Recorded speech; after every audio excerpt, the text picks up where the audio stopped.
Assalamualaikum warahmatullahi wabarakatuh. Perkenalkan, nama saya Arini dengan NIM 202511059, kelas A, Program Studi Farmasi, Fakultas Sains dan Teknologi, Universitas 19 November Kolaka. Di sini saya akan menjelaskan materi terkait antibiotik, antiseptik, desinfektan, dan preservasi. Untuk memenuhi tugas mata kuliah mikrobiologi lanjutan yang diampuh oleh dosen APT Harni Sartika Kamarudin, SSI, MSI. Baik, yang pertama materi mengenai antibiotik. Adapun pengertian dari antibiotik adalah zat-zat yang dihasilkan oleh mikroba terutama fungi dan bakteri tanah yang dapat menghambat pertumbuhan atau membasmi mikroba jenis lain, sedangkan toksisitasnya terhadap manusia relatif kecil. Penggolongan antibiotik itu terbagi atas 8. Yang pertama, golongan penisilin, contohnya ampicillin, amoxicillin, dan amoxiclav. Yang kedua yaitu golongan cefalosporin, contohnya cefradin, cefotaxim, dan cefaclor. Yang ketiga yaitu golongan beta-lactam, contohnya yaitu carbapenem, monobactam, dan penisilin. Adapun golongan yang keempat yaitu golongan tetrasilin, contohnya doxycycline, minocycline, oxytetracycline, dan tetracycline. Golongan yang kelima yaitu golongan aminoglikosida, contohnya gentamisin, kanamisin, rositromisin, dan spiramisin. Golongan keenam yaitu golongan makrolida, contohnya azitromisin, eritromisin, dan claritomisin. Golongan yang ketujuh yaitu golongan quinolon, contohnya levofloxacin, ofloxacin, dan asam nalidiksat. Adapun golongan lainnya yaitu golongan kloromfenikol, clindamycin, dan vancomycin. Selanjutnya mekanisme kerja antibiotik. Adapun mekanisme kerja antibiotik itu dibagi atas 5. Yang pertama itu inhibitor sintesis dinding sel bakteri yang memiliki efek bakterisidal dengan cara memecah enzim dinding sel dan menghambat enzim dalam sintesis dinding sel.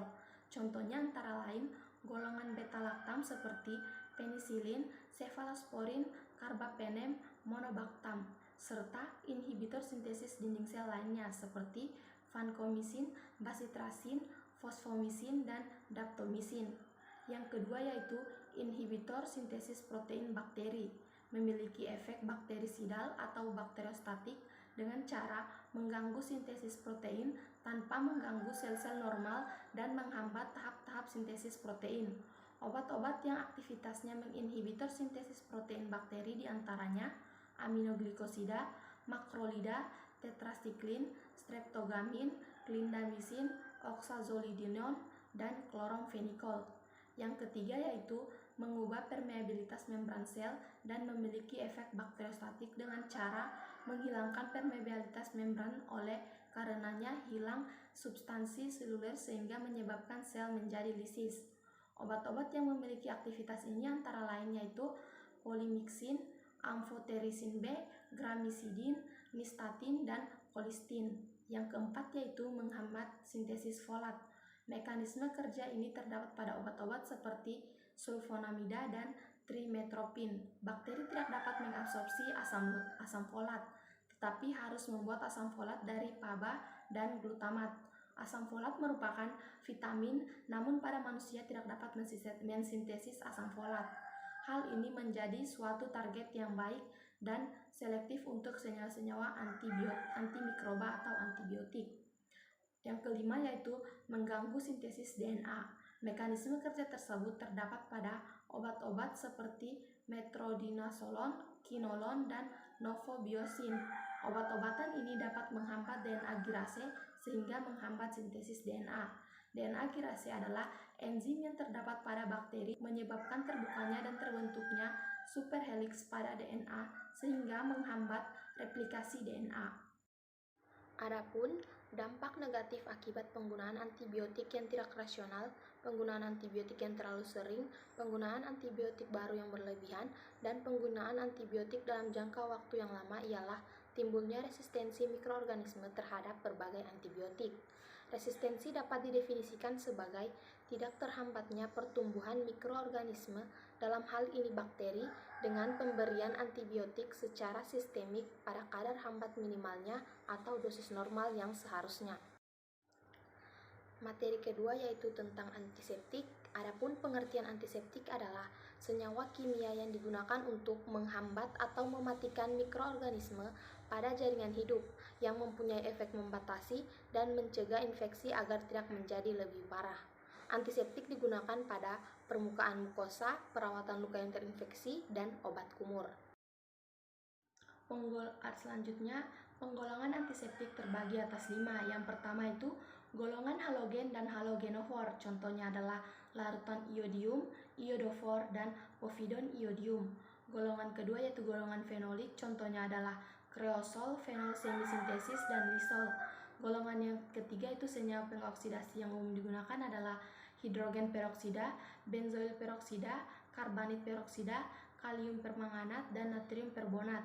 Golongan keempat yaitu golongan alkohol, contohnya adalah etanol dan isopropanol. Golongan kelima yaitu turunan amonium kuartener, contohnya adalah benzalkonium klorida, benzoltenium klorida, sentrimid, dequalinium klorida, dan domifen 24 bromide. Selanjutnya, mekanisme kerja antiseptik. Mekanisme kerja suatu antiseptik dapat dikelompokkan menjadi 5 kelompok, yaitu yang pertama, penginaktifan enzim menyebabkan pemblokan sisi aktif dan perubahan konformasi enzim sehingga terjadi hambatan pertumbuhan sel bakteri. Yang kedua yaitu denaturasi dan konjugasi protein sel bakteri menyebabkan penginaktifan protein tertentu sehingga bakteri mengalami kematian. Yang ketiga yaitu mengubah permeabilitas membran sitoplasma bakteri sehingga dapat menyebabkan bocornya konstituen sel yang esensial sehingga bakteri mengalami kematian. Yang keempat yaitu menghambat sintesis DNA dan menyebabkan perubahan kerangka mutasi pada sintesis protein sehingga terjadi pembelakan proses biologis yang penting untuk kehidupan bakteri sehingga menyebabkan terjadinya bakteri mengalami kematian. Yang kelima yaitu pembentukan helat yang dapat masuk ke dalam sel bakteri. Kadar yang tinggi dari ion-ion logam di dalam sel menyebabkan gangguan fungsi enzim-enzim sehingga mikroorganismenya mengalami kematian. Materi ketiga yaitu desinfektan. Adapun pengertian desinfektan adalah sejumlah substansi atau bahan kimia yang dapat membunuh atau menghambat pertumbuhan mikroorganisme. Kriteria desinfektan yang ideal. Yang pertama itu mampu membunuh atau menghambat mikroorganisme dalam kadar rendah. Yang kedua, stabil untuk jangka waktu yang lama. Yang ketiga yaitu bereaksi cepat dan berspektrum luas. Yang keempat yaitu non-toksik, non-korosif, dan aman. Selanjutnya penggolongan desinfektan. Penggolongan desinfektan terbagi atas 8. Yang pertama itu golongan fenol dan senyawa fenolit, contohnya adalah kresol. Golongan kedua yaitu golongan bisulfenol, contohnya adalah heksaklorofen. Golongan ketiga adalah golongan biguanida, contohnya adalah klorheksidin. Golongan keempat adalah golongan halogen, contohnya adalah iodin dan klorin. Golongan kelima adalah golongan alkohol, contohnya adalah etanol dan isopropanol. Golongan keenam adalah golongan logam berat dan campurannya, contohnya adalah perak, merkuri, dan perunggu. Golongan ketujuh adalah golongan surfaktan, contohnya adalah sabun dan deterjen. Adapun golongan terakhir atau golongan ketujuh yaitu golongan kuat, contohnya adalah benzalkonium klorida dan etilprodinum klorida.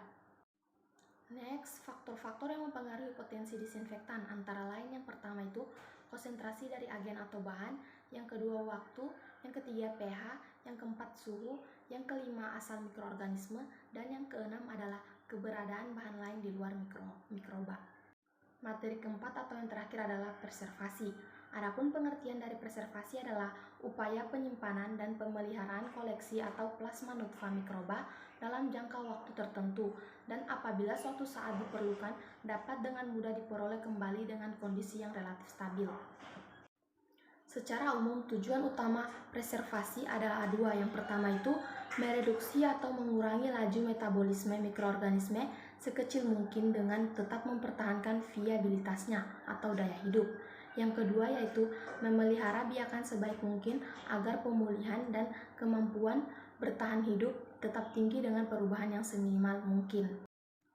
Selanjutnya, metode preservasi. Metode preservasi ditentukan oleh sifat mikroba dan juga preservasi yang meliputi ciri morfologi, ciri fisiologi dan biokimia, serta kemampuan mikroba untuk hidup pada lingkungan alami maupun buatan.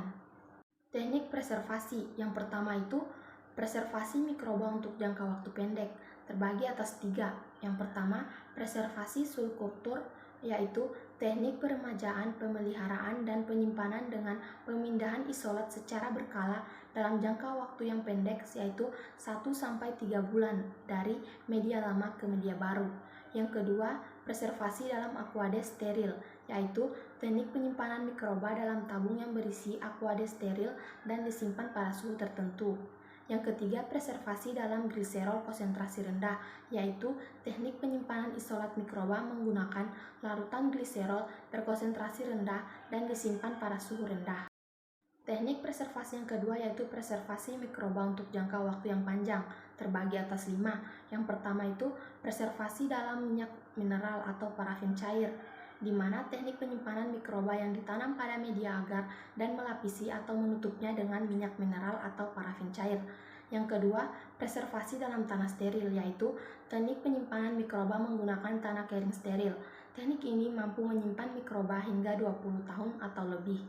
Yang ketiga, preservasi dalam lempeng gelatin, yaitu teknik penyimpanan mikroba menggunakan lempeng gelatin dan disimpan pada suhu 4 derajat Celcius.